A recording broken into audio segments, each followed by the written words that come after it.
Quay, how you doing, Rob? I wish I could be a hell of a lot better right now. Hi, Nanai, how you doing? It's 2:25 on Saturday afternoon, the 20th of February, 2026. Mark this on your calendar. All hell breaking loose, and the world's coming to an end. The United States attacked this past midnight, and so did Israel. Two carrier groups, one stationed in the Persian Gulf, the other one was stationed in Mediterranean, plus military assets from Israel, one after Iran. You've been watching it. You've been scratching your heads on this one, and you've probably been keeping the bile in check. Needless to say, I don't think ginger tea is going to help me calm down, but I'm hoping with chamomile and ginger it'll be something to deal with. Because right now, I was not trying to pay attention enough to the news. I mean, this morning I did. I got mentally blasted out of it and laid down to sleep a little bit. And I slept about 2.5 hours, and it was a pretty good sleep. It was a needed rest, Reverend. Believe me, I needed it. And so did she. So did she. She's alive. She's just spilling her food dish all over the place, both of them. Both the hamburger rice mixture and the dry food all over the damn place. And here comes CNN. Breaking news. President Trump confirms that Iran's Supreme Leader Ali Khamenei was killed in these ongoing joint U.S.-Israeli strikes on Iran. Senior administration official tells CNN that President Trump made the decision to go ahead with these strikes after coming to the conclusion that Iran's current leadership structure would never give up its nuclear enrichment program. They've rejected every opportunity to renounce their nuclear ambitions, and we can't take it anymore. Instead, they attempted to rebuild their nuclear program and to continue developing long-range missiles that can now threaten our very good friends and allies in Europe, our troops stationed overseas, and could soon reach the American homeland. Soon is doing a lot of heavy lifting in that line. CNN senior international correspondent Fred Plankin joins us now. Fred, what more are you learning? He's in Berlin. Hi, Jake. Well, I was covering those talks in Geneva last Thursday between the United States and the Iranians, and afterwards the Iranians told me they actually believed that things were moving towards a deal, and they believed that the deal could be reached very quickly. It was quite interesting because one senior Iranian official said that there were still some pretty tough issues between the United States and the Iranian negotiating teams. However, they did say that nuclear enrichment, was actually not one of those big issues. They believed that a deal could be reached in that regard. As you can imagine, there's many within the Iranian power structure who are quite angry at the fact that these strikes are now taking place. A couple of hours ago, I was actually able to speak to the spokesman of Iran's foreign ministry, and I asked him about this current situation as the United States and Israel have launched this military campaign. Here's what he had to say. Do we have any other choice other than defending ourselves against this unjust war? We didn't welcome this war threat. It was imposed on us. We were in the diplomatic process, and we were there with all good faith and seriousness. But it was the American side that decided to be tempted to be dragged by Israel into another war, which seems to be another unending war in our region. The only beneficiary of this war would be Israel. How long can Iran keep fighting this war? We have to defend ourselves. And I think it is for our military people, for our brave armed forces to decide how to respond. That's the spokesman for Iran's foreign ministry, Ismail Baghai, speaking to me earlier today. The Iranians obviously saying their retaliation, Jake, is in full swing. One of the things they did say is they believe, at least militarily, as far as their response was concerned, they were better prepared than last time in June of the past year, when, of course, they were confronted by the Israelis and then later by the United States. Obviously, some of the strikes that have been happening in the region, in the Gulf region, certainly, they say, shows the fact that a lot of their missiles certainly are reaching their targets, Jake. All right, Trip Lycan, thank you so much. Appreciate it. CNN Global Affairs analyst Brett McCurk joins us now. He's worked for several administrations, Democrats and Republicans in this area. All right, let's start with who. Still.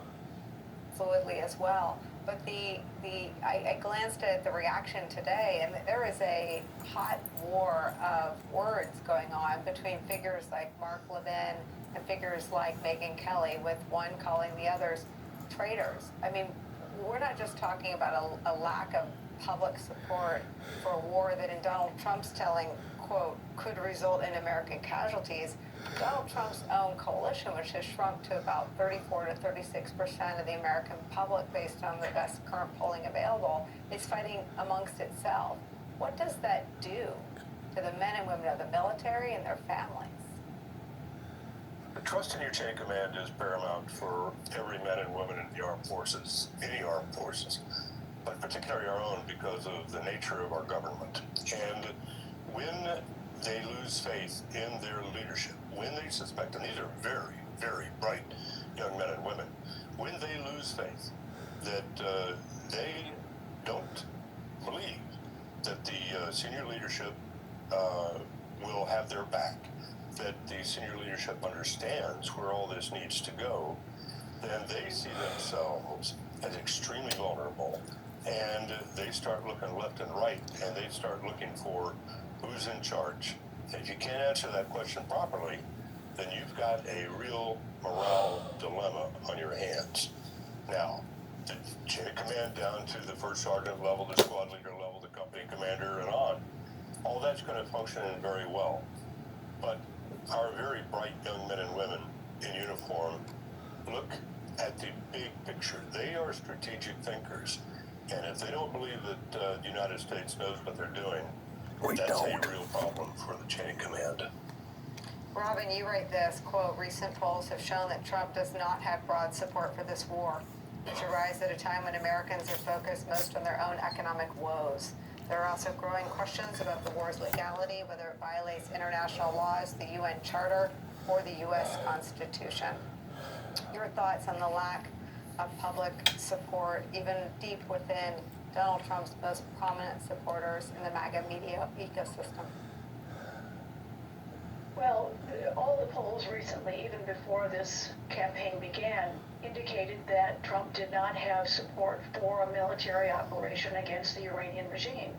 At the same time, I think Americans don't support, the idea of the continuation of Iran, but in many ways Trump faces the same problem as the Iranian regime, that the majority of people don't necessarily support its actions. And I think that's the dilemma going forward. How do you convince Americans that it's worth this investment? Remember, this is going to be a very costly war. The general will have a much better specific idea, but this is likely to cost billions when you consider the deployment of 2 aircraft carriers, 15 destroyers, almost half of the U.S. air fleet. This is something that each day the cost mounts. And for Americans who are focused on their own pocketbooks, the idea of engaging in a military conflagration that cost us another one, that had cost us trillions during the wars in Afghanistan and Iraq, is likely to, I think, lead to even more questioning. We've seen today Republicans as well as Democrats challenge President Trump. What is he doing? What is his end game? What have you got the United States into? Yeah.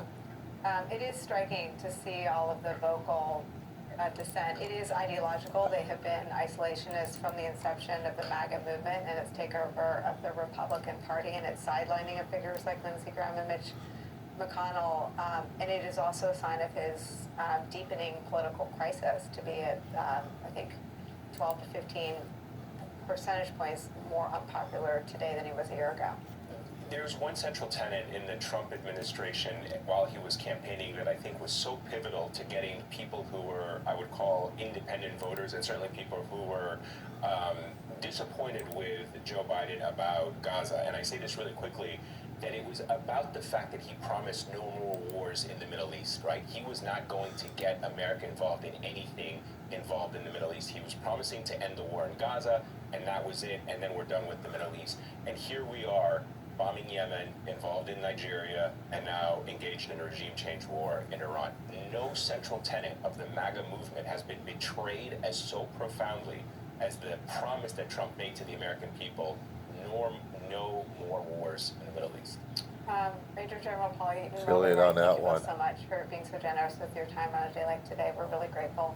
Heyman sticks around with me. Ahead for us, how the Trump administration's all-out purge of national security expertise inside the Department of Justice and FBI is raising new questions and concerns today about our vulnerability in the event of a retaliatory attack by Iran. There's new reporting on that we'll share with you on the other side of a short break.